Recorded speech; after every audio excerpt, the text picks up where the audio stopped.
My name is Ethan Mitchell, 32, a software developer from Boston. I stood on my childhood porch, arms loaded with carefully wrapped presents and Mom's favorite sweet potato casserole. After a year of 70-hour workweeks, I was finally home for Christmas, excited to surprise everyone. The door swung open. Mom's face froze. "Sorry, I think you have the wrong house," she said flatly. My heart shattered as the door closed. I stumbled back to my rental car, completely blindsided. Before I continue this heartbreaking story, let me know where you're watching from. Hit that like button and subscribe if you've ever experienced family betrayal. Trust me, what happens next will shock you even more. Growing up in suburban Boston wasn't always easy, but we were a typical middle-class family. My father, Frank, worked as a construction foreman, a hard-working, honest man who taught me that your word is your bond. He'd wake up at 5 a.m. every day, grab his thermos of black coffee, and head out to provide for us. Even after exhausting days pouring concrete or framing houses, he'd make time to throw a baseball with me or help with homework. Mom, Diane, was caring in her own way. She kept our small 3-bedroom colonial spotless, cooked hearty meals, and never missed a parent-teacher conference. But from my earliest memories, there was always something different about how she treated my younger brother Jason compared to me. Jason, 3 years my junior, was the apple of her eye. Where I received constructive criticism, Jason received praise. Where I was expected to be responsible, Jason was allowed to make mistakes. "Jason's still developing," she'd say when he broke something or failed a test. "He needs more patience." Meanwhile, I was expected to set the example. "You're the older brother, Ethan. Act like it." Dad tried to balance things out. He'd take me fishing on Saturday mornings, just the two of us, where he'd tell me he was proud of the man I was becoming. Those mornings by the lake were sacred, the only time I felt truly seen. When Jason was struggling with math in 7th grade, I became his tutor. When he wanted to join the baseball team but was too nervous for tryouts, I practiced with him every day for a month. That was our relationship. I was part brother, part third parent. I never resented it. Protecting Jason felt natural. At 16, I started working part-time at the local hardware store after school. Not because I wanted spending money like other kids, but because Dad's construction company was going through a rough patch. I'd silently slip half my paycheck into Mom's purse each month. She never acknowledged it, but I noticed we stopped having those tense whispered conversations about bills that my parents thought I couldn't hear through the thin walls. "Jason never worked during high school. He needs to focus on his grades," Mom would say, even though my GPA was higher while working 20 hours a week. Again, I never complained. Family takes care of family, that's what Dad taught me. Everything changed 5 years ago when Dad collapsed at a job site. Massive heart attack. Gone before the ambulance arrived. The foundation of our family crumbled that day. At the funeral, I held Mom up on one side while Jason sobbed uncontrollably on the other. I didn't have the luxury of breaking down. Someone had to be strong. The reading of the will revealed what I already suspected. Dad had modest savings and a small life insurance policy that wouldn't last long. That night, I sat Mom down at the kitchen table. "I'll handle the mortgage," I told her. I was 27 then, working as a mid-level software developer at a Boston tech firm. "Dad would want me to make sure you're taken care of." Mom cried and hugged me. "You're so much like him," she whispered. Jason was still finishing his business degree at Boston University. I took over paying his tuition too. "Focus on school," I told him. "Don't worry about working right now." For the next 2 years, I lived in a tiny apartment to save money while sending Mom enough to cover 70% of the mortgage and utilities. I ate ramen 3 nights a week and drove a car with 180,000 miles on it. But Mom and Jason were secure, and that's what mattered. When a major tech company in Chicago offered me a position with a substantial salary increase, I was torn. Moving would mean more money for all of us, but also distance from the family I'd been holding together. "Take it," Mom said when I called her about the offer. "We'll be fine." So I moved to Chicago, but the financial arrangement continued. Direct deposit, first of every month, like clockwork. I even increased the amount to account for rising property taxes in our neighborhood. Family takes care of family. Chicago brought new opportunities professionally. I thrived at Transcore Technologies, quickly moving from senior developer to lead architect on our cloud infrastructure team. 60-hour workweeks were standard, 70-hour weeks common during deployment phases. The company valued my dedication, and my salary reflected it. Still, my lifestyle remained modest, a decent one-bedroom apartment, nothing fancy. The majority of my income went to savings and supporting Mom and Jason back in Boston. The financial arrangement was substantial, 70% of Mom's mortgage, all utilities, property taxes, and an extra $500 monthly for groceries and incidentals. I also maintained a separate emergency fund for unexpected expenses like when the water heater failed, or the roof needed repairs after a particularly harsh New England winter. All told, nearly 40% of my take-home pay went back to Boston each month. What I didn't realize was how physical distance would accelerate emotional distance. During the first few months in Chicago, Mom and I spoke weekly. She'd fill me in on neighborhood gossip, her garden club activities, and Jason's progress in his final year at Boston University. But gradually, the calls became less frequent. She'd miss our scheduled Sunday calls, texting later with brief excuses about being busy with church functions or having lunch with friends. "Sorry, honey, time got away from me," became a common refrain. Jason rarely initiated contact. When I called him, conversations were increasingly short, filled with one-word answers and vague updates about his life.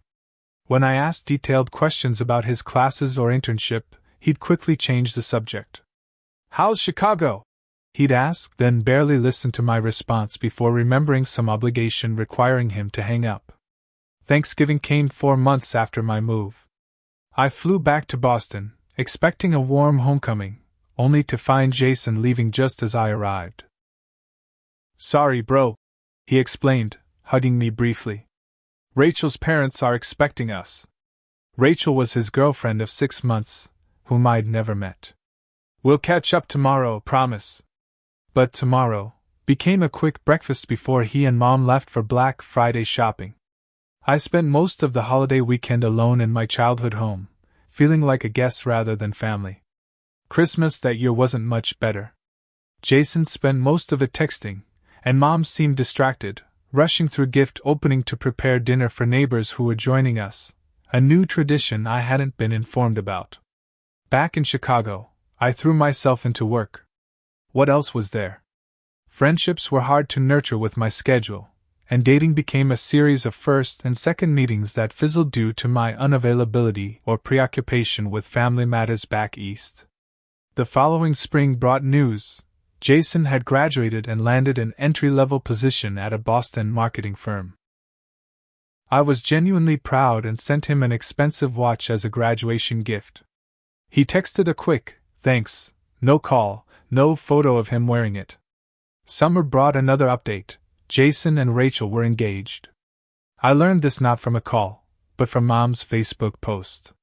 When I called to congratulate them, Jason sounded annoyed at my questions about the proposal and wedding plans. "We're keeping it small," he said. "Probably just immediate family." I marked the tentative date on my calendar and requested time off 8 months in advance. 3 weeks before the wedding, Jason texted that they'd decided on a courthouse ceremony instead. "Just Mom and Rachel's parents," he explained. "We'll have a reception sometime next year." The reception never materialized. 2 months after the wedding came the most significant change. During our increasingly rare phone conversation, Mom casually mentioned that Jason and Rachel had moved in with her. "Just temporarily," she explained. "Until they save enough for a down payment." I was surprised but supportive. "That makes sense. How's it going with the full house?" "Wonderful," she gushed, sounding more animated than I'd heard in months. "Rachel is such a wonderful cook, and it's nice having young people around. The house feels alive again." What she didn't mention was that they had taken over the master bedroom. I discovered this only when I called once and Rachel answered, explaining she was in our room, waiting for a delivery. Mom had apparently moved into the smaller guest room. Invitations to visit grew scarce, then non-existent. Each time I suggested coming to Boston, there was an excuse. "Oh, we're renovating the guest room. This isn't a good weekend. Jason and Rachel have friends staying over. I'm actually going to visit Rachel's parents in Rhode Island." After 18 months in Chicago, I realized I hadn't seen my family once. Meanwhile, the financial support continued uninterrupted. Property taxes increased. I adjusted my monthly transfer accordingly. The roof needed replacing. I paid the $14,000 bill without question. Jason called about helping with Rachel's student loans.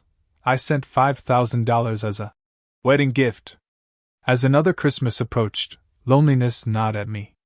My apartment felt particularly empty with its minimal decoration. Why bother when I was the only one who saw it? On impulse, I decided to surprise my family for the holidays. No warning, no chance for excuses.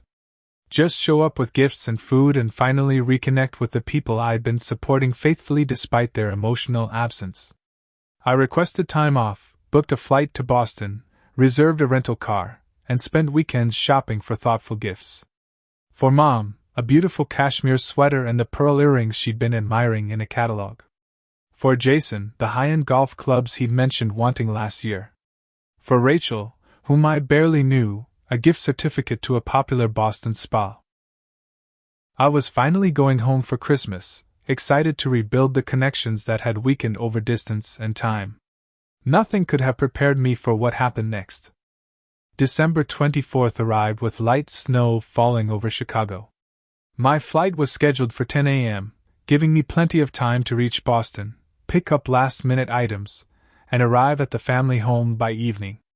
I packed carefully, gifts wrapped in elegant paper, my one good suit for Christmas dinner, and ingredients for Mom's favorite sweet potato casserole with the brown sugar pecan topping she loved.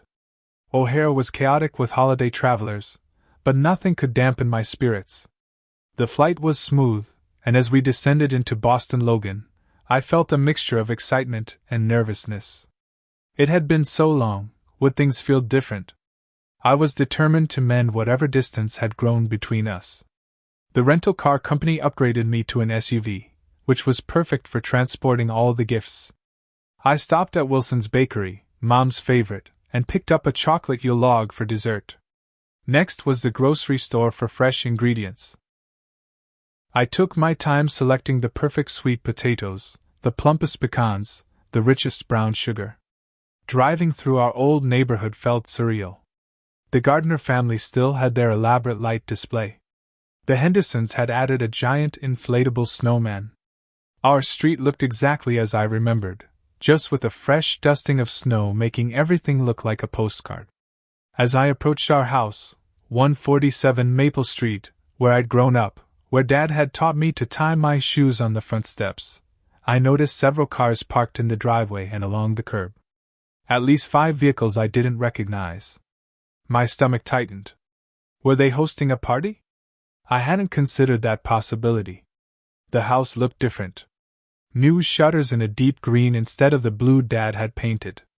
The front door had been replaced with something more modern. Through the windows, I could see multicolored lights and decorations. The yard featured an elaborate nativity scene that hadn't been part of our Christmas traditions. I parked across the street, took a deep breath, and gathered the first load of gifts and the container with the partially prepared casserole. Snow crunched under my feet as I made my way up the familiar walkway. From inside came the sound of laughter, music, the unmistakable buzz of a gathering in full swing. My heart raced as I rang the doorbell. I straightened my coat, put on my best smile. Through the decorative glass on the new door, I could see movement, someone approaching. The door swung open. Mom stood there, glass of wine in hand, wearing a red sweater I'd never seen. For a split second, her expression was polite curiosity, the look you give a stranger. Then recognition dawned, and her face transformed into something I can only describe as horror. "Ethan?" she said, voice barely audible. Surprise! I managed, holding up the gifts. Merry Christmas! She didn't move from the doorway. Behind her, I glimpsed people in the living room, a large decorated tree, tables of food. Music played softly in the background, Bing Crosby singing. White Christmas. What are you doing here? She asked. Not. How wonderful to see you. Or, come in from the cold. Just, what are you doing here? As if I were a salesman interrupting dinner. I wanted to surprise everyone for Christmas. I explained, my smile faltering. I made your sweet potato casserole. She glanced nervously over her shoulder, then back at me. Her knuckles whitened around her wine glass. Ethan, this isn't a good time. We have guests. That's okay, I said, confusion creeping in. I don't mind. I'd love to meet everyone. She shook her head slightly. No, you don't understand. We're in the middle of something. From inside, a male voice called out. Diane? Who is it? She didn't answer him. Instead, she lowered her voice and leaned forward. You should have called first. I wanted it to be a surprise. I repeated, feeling increasingly disoriented. Her expression hardened then, something shifting behind her eyes. She straightened, and in a voice loud enough to be heard by those inside, she said clearly, Sorry, I think you have the wrong house. The words hit me like a physical blow. I stood there, arms full of gifts for people who were inside that house, people I'd supported for years, staring at my own mother, as she denied knowing me. Mom? I said, my voice cracking. She maintained eye contact but spoke again, even louder. Sorry, you must be mistaken. No one by that name lives here. Behind her, a group had gathered in the hallway, curious about the door conversation. I recognized Jason, wearing a ridiculous Christmas sweater. Next to him stood a woman I assumed was Rachel. Several older couples and a few people around Jason's age watched with interest. Jason made no move to acknowledge me. He simply stared, his arm around Rachel, his expression unreadable. I think you should go now, Mom said firmly, already closing the door. Merry Christmas. The door shut in my face. Through the decorative glass, I watched as the group returned to the living room. Mom said something that made them laugh. Jason glanced back once, then turned away. I stood motionless on the porch, snow collecting on my shoulders, the weight of the gifts suddenly unbearable. What had just happened? Had my mother really pretended not to know me? Had my brother stood by and let it happen? Somehow, I made it back to the rental car. I placed the gifts and food container carefully on the passenger seat. My movements were mechanical, disconnected from thought.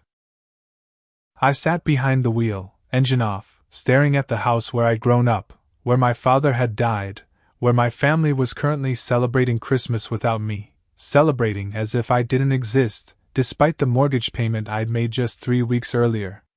Through the living room window, I could see them raising glasses in a toast. Laughter. Connection. Family. Everything I'd flown 1,000 miles hoping to find, happening just yards away, with me locked outside like a stranger. I started the car and drove away, having no destination in mind. Eventually, I pulled into the parking lot of the Holiday Inn where I'd made a reservation, just in case things were awkward at home. I hadn't imagined awkward could include complete rejection. The hotel room was generic, sterile, decorated with a single sad poinsettia on the desk. I placed my suitcase on the luggage rack, hung up my coat, and sat on the edge of the bed. Outside, snow continued to fall. Somewhere in the distance, church bells rang, announcing Christmas Eve services. I still couldn't process what had happened. There had to be some explanation.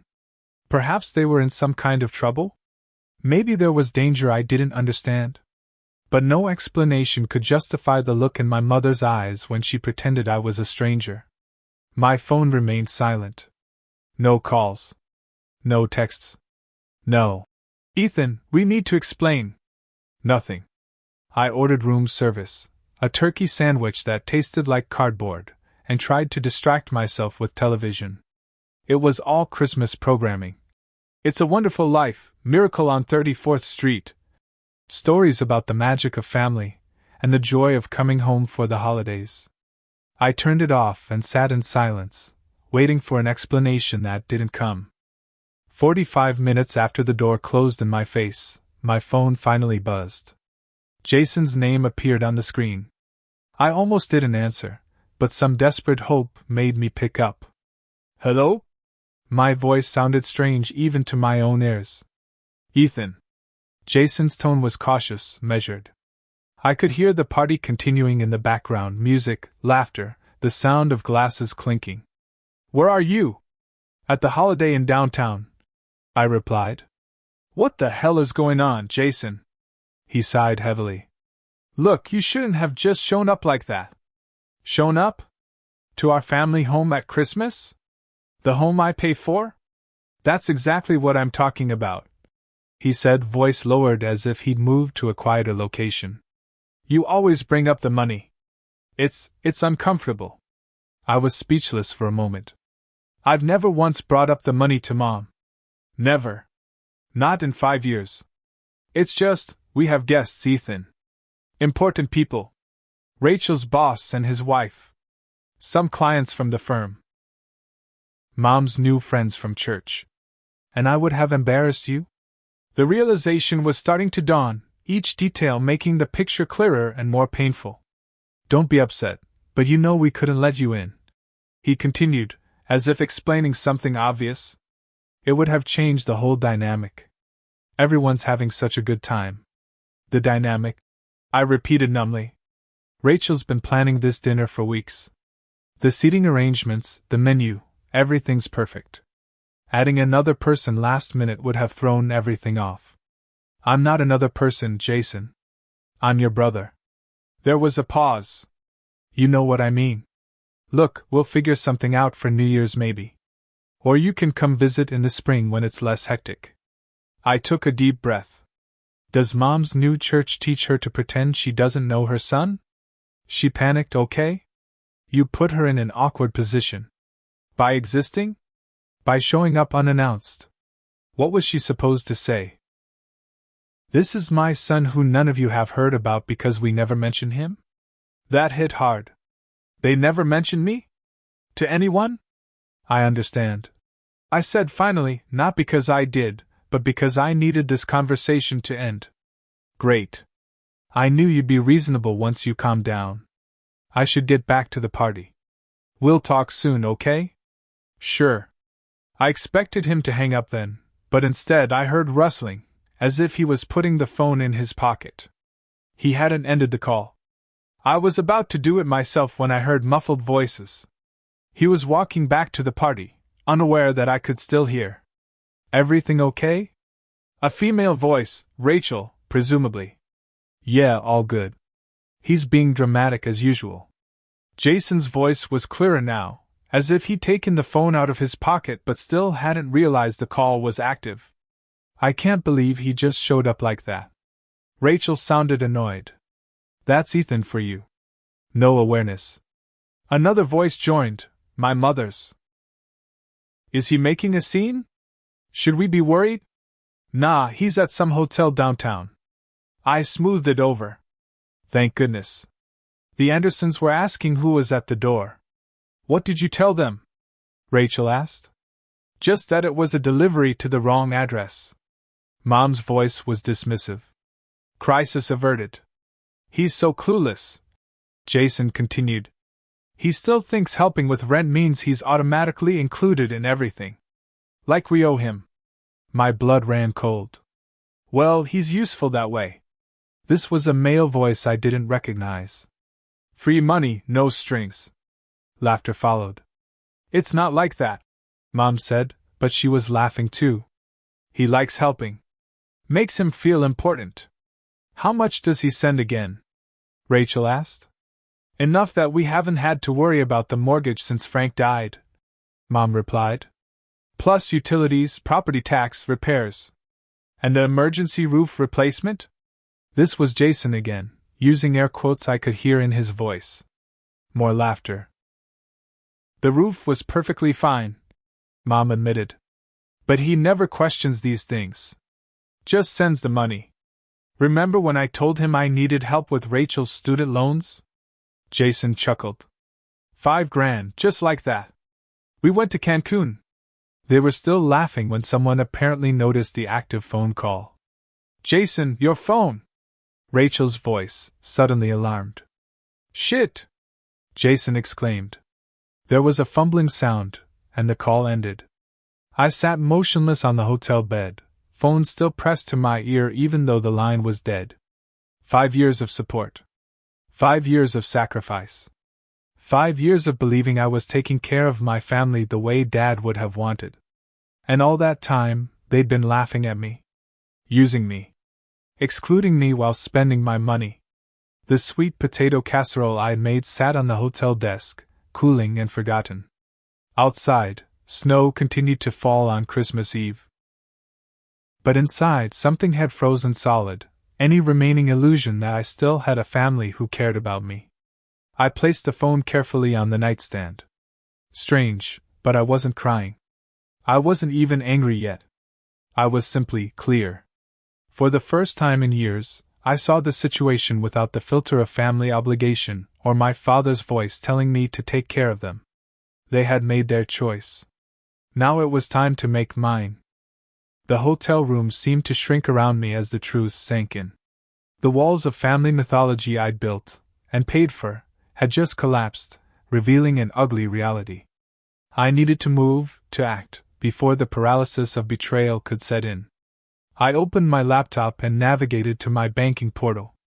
5 years of transaction history stared back at me: mortgage payments, utility bills, property taxes, emergency funds, gifts. I exported the data to a spreadsheet and watched as the numbers tallied.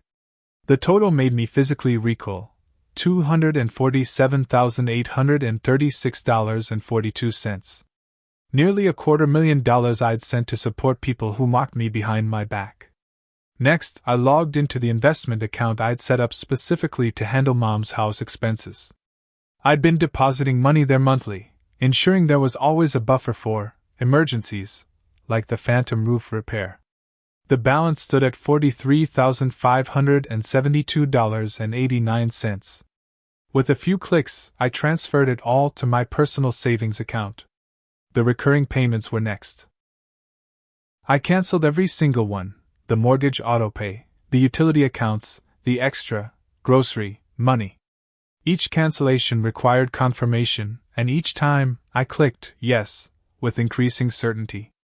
My credit card accounts showed Mom and Jason as authorized users, something I'd set up years ago for emergencies. They had their own cards linked to my account. The statement revealed purchases at restaurants, clothing stores, even a weekend at a Boston spa, none of which had ever been mentioned to me. I called the 24-hour customer service line. I need to remove 2 authorized users and cancel their cards immediately, I told the representative. Certainly, Mr. Mitchell. May I ask why? Are the cards lost or stolen? Something like that, I replied. After verifying my identity, she confirmed. Both cards have been deactivated. The users have been removed from your account. Is there anything else I can help you with tonight? That's all. Thank you. I had one more call to make. I scrolled through my contacts and found Alan Breslin, Dad's longtime friend and our family lawyer who had handled his will. Despite the late hour on Christmas Eve, he answered on the third ring. Ethan? Everything okay, son? I explained the situation as clinically as possible. The financial support. The rejection at the door. The overheard conversation. Alan was silent for a long moment after I finished. Frank would be heartbroken, he finally said. Not at you, at them. What do you need from me? I need to know if I have any legal obligation to continue supporting them. The house is still in Mom's name. None whatsoever, he assured me. Unless there's a written agreement, which I'm guessing there isn't. You've been making gifts, not contractually obligated payments. And the mortgage?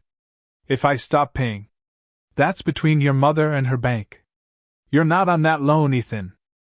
Frank made sure the house was paid off before his company hit trouble. Your mother refinanced after his death. Her choice, her responsibility. That was a relief. Dad had always been careful about keeping our home secure. One more thing, I added. I want to start a small foundation in Dad's name.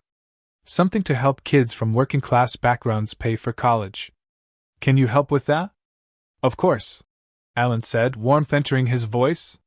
Frank would have loved that. We'll talk details after the holidays. After hanging up, I composed a brief email to my mother. No accusations, no emotional language, just facts. Diane. Effective immediately, I am discontinuing all financial support. The mortgage, utilities, and other expenses are now your responsibility. I've removed you and Jason as authorized users on my credit cards. The investment account designated for house expenses has been closed. Merry Christmas. Ethan. I hesitated over the send button, then added one last line. Dad deserved better than this. I hit send, then composed a brief text message to her phone. Merry Christmas. The house is now your responsibility. Then I blocked both her number and Jason's. I didn't need to hear their excuses or manipulations. My phone immediately began buzzing with notification attempts from blocked numbers. I turned it off completely. Whatever crisis was unfolding in the house on Maple Street, it was no longer my problem. I called room service and ordered a real dinner, steak, medium rare, with a twice-baked potato and a glass of bourbon. If I was spending Christmas Eve alone, I might as well enjoy it. While waiting for the food, I unwrapped the presents I'd brought for them. Mom's cashmere sweater was exactly her color. Jason's golf clubs were top of the line. The spa certificate for Rachel would have covered a full day of pampering. I repacked everything carefully. Tomorrow, I'd find a women's shelter and children's charity to donate them to. The bourbon arrived before the food. I took a slow sip, feeling the warmth spread through my chest. For the first time in 5 years, I wasn't responsible for anyone but myself. The realization was both terrifying and exhilarating. My phone lay dark and silent on the desk. I knew what was happening. Frantic calls to the bank, discovering the cancelled auto payments, trying to reach me for explanations or to attempt damage control. The holiday would buy them some time. Banks were closed until after Christmas, but soon reality would hit.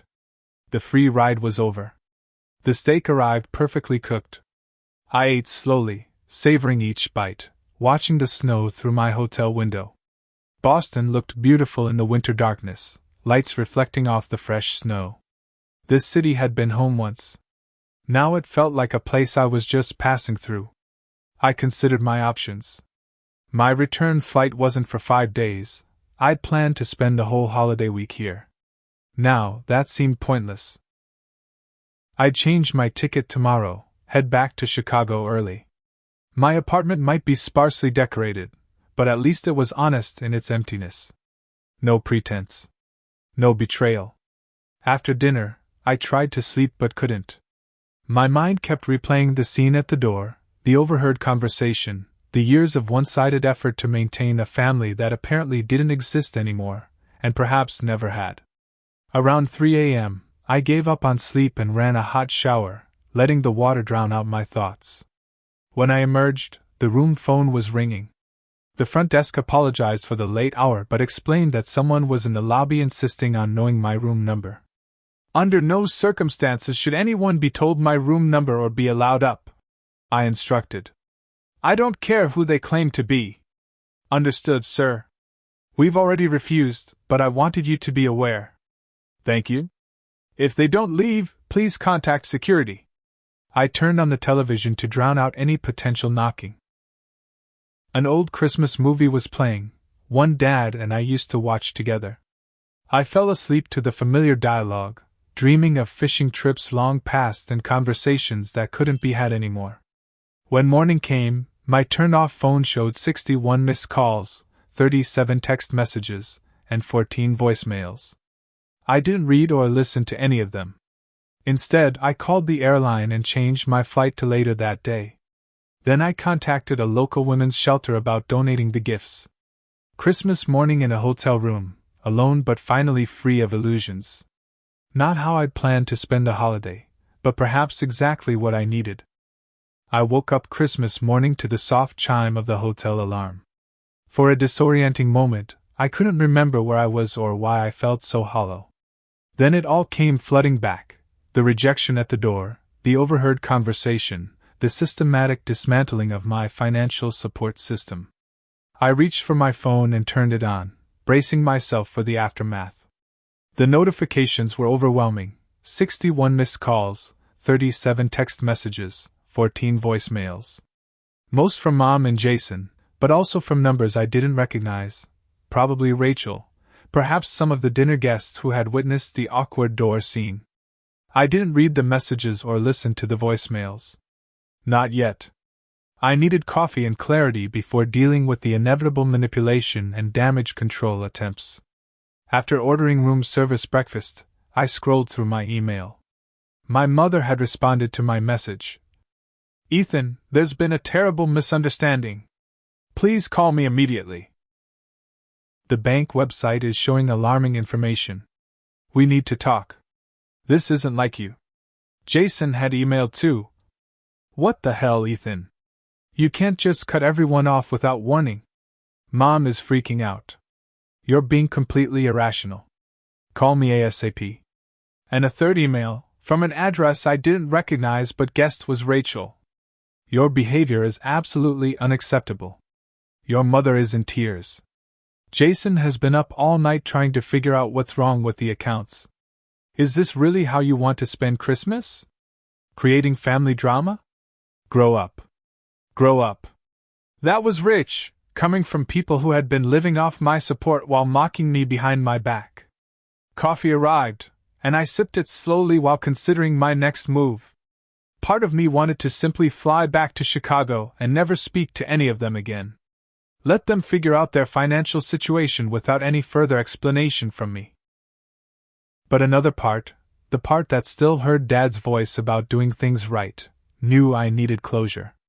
Not for them, but for me. After breakfast, I checked out of the hotel and drove the rental car back to Maple Street. The scene was dramatically different from last night. Gone were the guest cars and sounds of celebration. The house looked quiet, almost deserted except for Jason's Audi in the driveway. I parked and approached the door, no gifts in hand this time.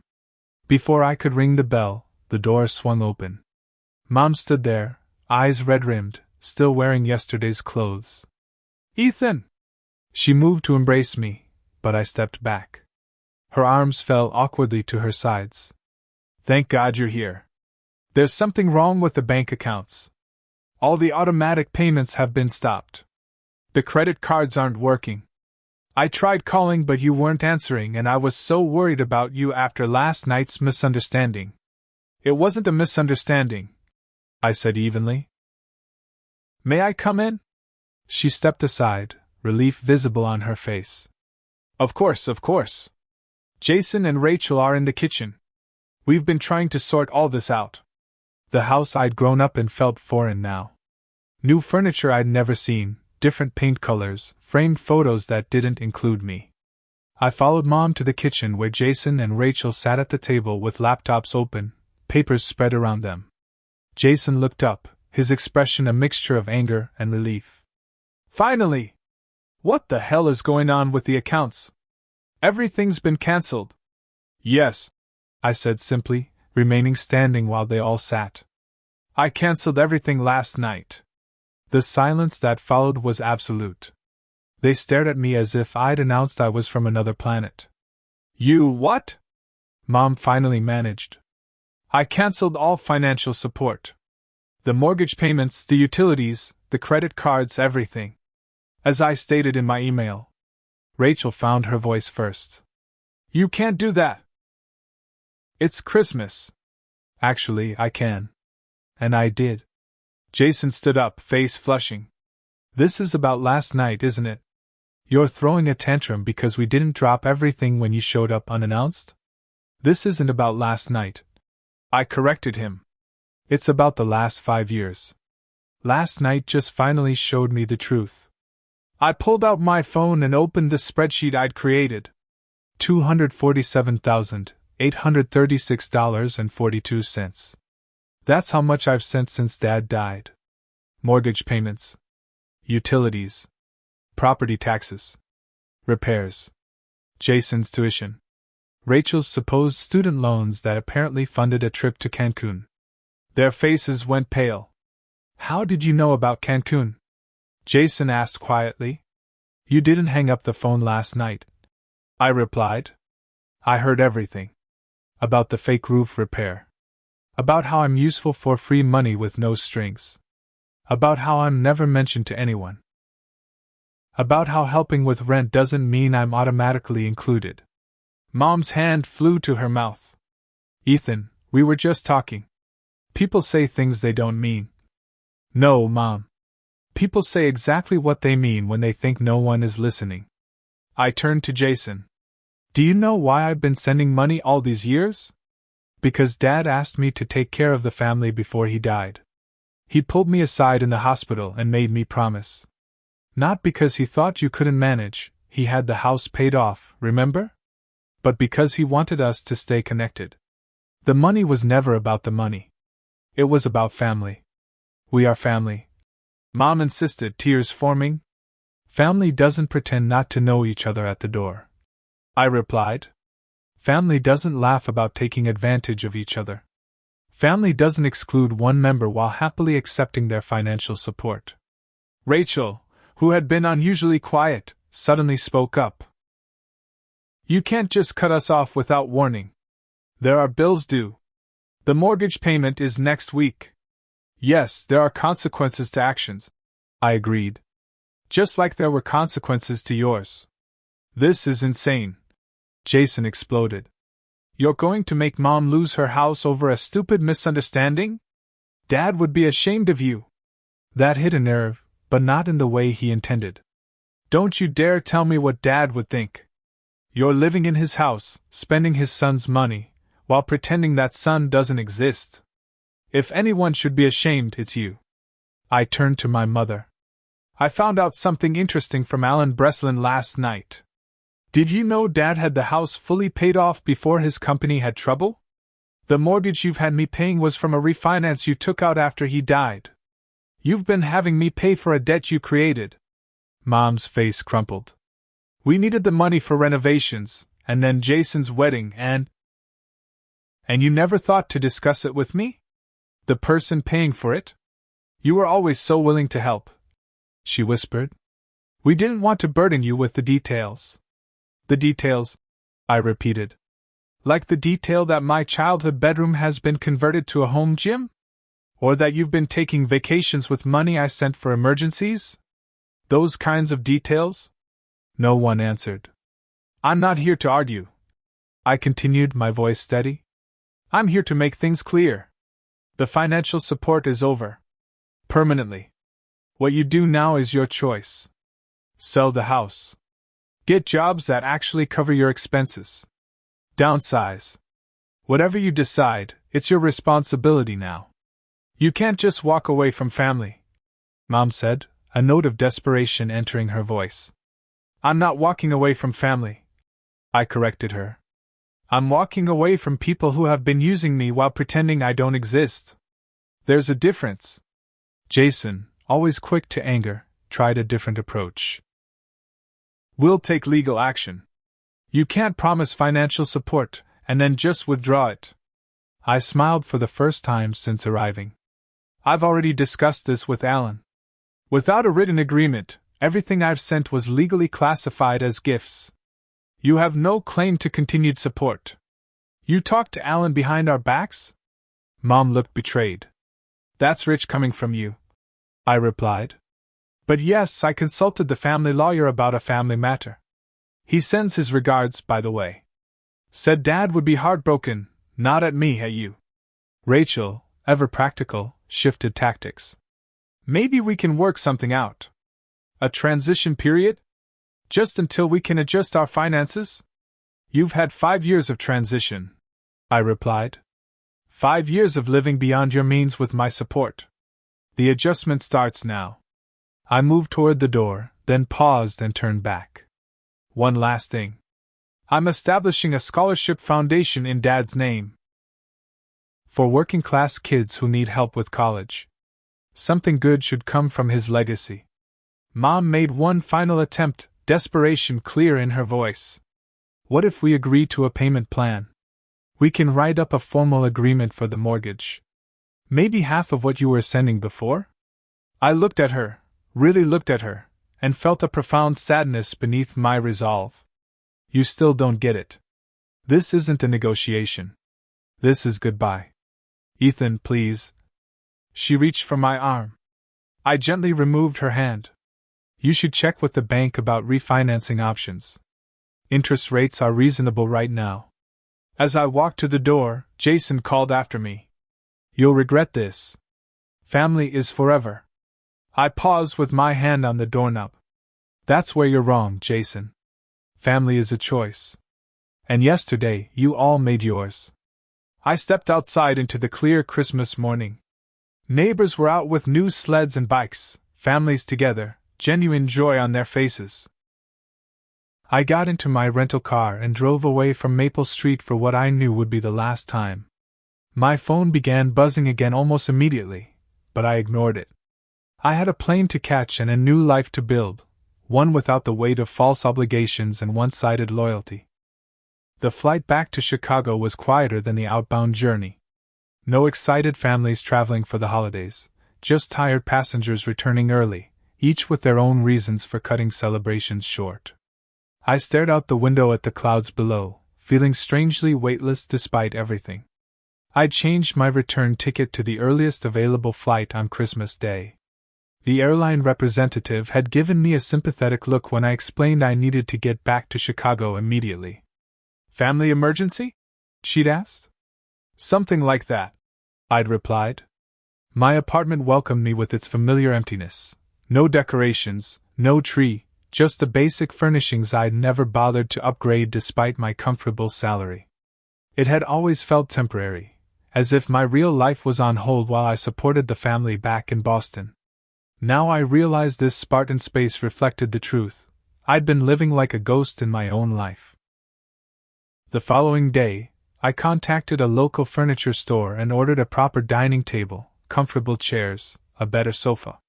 Small steps toward creating a real home. I also called my company's HR department and canceled the week of vacation I'd scheduled. Work would be a welcome distraction. Trevor Johnson, a colleague who lived in the same building, noticed my unexpected return and invited me over for leftovers from his family dinner.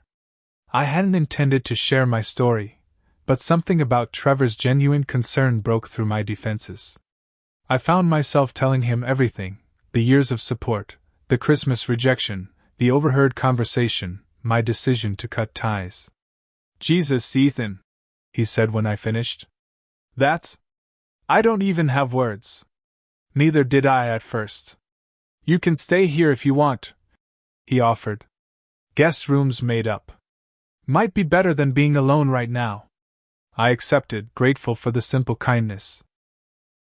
That night, surrounded by Trevor's mismatched furniture and the photos of his large, chaotic family displayed proudly on every wall, I slept better than I had in months. The block numbers continued their assault on my phone. 61 missed calls had grown to over 100. I finally listened to one voicemail from my mother, filled with apologies and explanations that sounded hollow now. I deleted the rest unheard and changed my number the following week. Some bridges couldn't be repaired, and perhaps shouldn't be. January brought snow to Chicago and a new determination to rebuild my life. I joined a gym, started seeing a therapist specializing in family trauma, and forced myself to accept social invitations I would have previously declined due to work commitments. At one such event, a department happy hour I'd normally have skipped, I met Megan Chin, a project manager from the marketing team. She laughed easily and asked questions that showed she was actually listening to the answers. When she invited me to a photography exhibition the following weekend, I surprised myself by saying yes. Fair warning, she said as we exchanged numbers. I know nothing about photography. I just like looking at pretty pictures and pretending to be cultured. Her honesty was refreshing after years of manipulation and hidden agendas. The exhibition led to dinner, which led to more dates. Megan was direct about what she wanted and expected the same from me. After years of walking on eggshells and trying to anticipate others' needs, her straightforwardness was like oxygen. "You apologize a lot," she noted one evening over dinner. "Almost like you're sorry for existing in your own life." Her observation hit home. I'd been conditioned to believe my presence was an imposition, something to be compensated for with financial support and minimal demands. Unlearning that mindset became part of my therapy work. Meanwhile, the money I'd been sending to Boston accumulated in my account. On my therapist's advice, I created 3 separate funds, one for retirement, one for future goals like buying a proper home, and one dedicated to the scholarship foundation I'd mentioned to my family. Working with Alan Breslin, I established the Frank Mitchell Working Families Scholarship, a small but growing foundation to help students from blue-collar backgrounds afford college without crushing debt. Dad would have appreciated the symmetry. His son, who had supported others at his own expense, now supporting strangers who truly needed and appreciated the help. The bank that held my mother's mortgage contacted me in February. Apparently, she had listed me as an alternate contact. They explained the account was 60 days delinquent. I politely informed them I was no longer involved with that property, and asked to be removed from their contact list. It wasn't vindictiveness. It was establishing boundaries that should have existed years ago. By spring, I'd moved to a new apartment, one I chose and furnished with intention. Photos I'd taken during weekend photography outings with Megan adorned the walls. A proper dining table hosted dinner parties with colleagues who were becoming friends. My life was no longer on hold. Alan called occasionally with updates from Boston.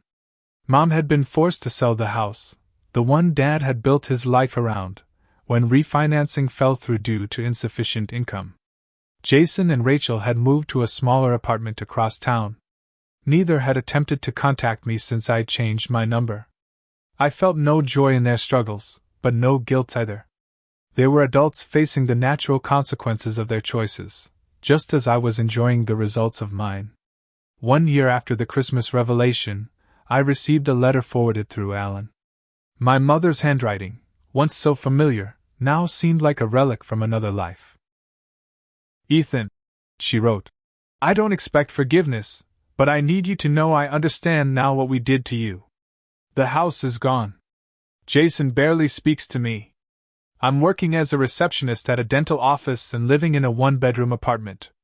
It's been a difficult year of consequences, but also clarity. You were right, your father deserved better. And so did you. I'm sorry we realized too late." I read the letter twice, then filed it away without responding. Perhaps someday I'd feel differently, but forgiveness couldn't be rushed, and trust, once shattered, was nearly impossible to rebuild. The door they had closed in my face had locked from their side, not mine. That Christmas, my second since the revelation, I hosted dinner in my apartment. Trevor and his girlfriend, Megan, and several other friends gathered around my table. We exchanged modest gifts, shared stories, and built new traditions unburdened by painful histories. After everyone left, Megan helped me clean up, comfortable silence between us as we worked. "You seem happy," she observed, loading the dishwasher. "Different from when we met." "I am," I realized. "I stopped trying to buy love from people who couldn't give it freely." She smiled, understanding without needing the full explanation. "That's a pretty good life lesson." "It is," I agreed. "Expensive, but worth it." Later, as we sat on the balcony watching snow fall over Chicago, I reflected on the journey of the past year. The family I'd lost had never really been mine to lose. They had existed in my imagination, sustained by financial support and wishful thinking. The connections I'd built since then, genuine friendships, honest relationships, even the scholarship recipients who sent grateful emails, were real in a way my family relationships never had been. Dad had been right about taking care of family, but wrong about who qualified for that designation. Family wasn't determined by blood or obligation, but by mutual respect and genuine care. Some people were family from birth. Others became family by choice. And some, no matter how much we wished otherwise, were simply people we used to know. What's your experience with family expectations and boundaries? Have you ever had to make difficult choices to protect your own well-being? Share your thoughts in the comments below.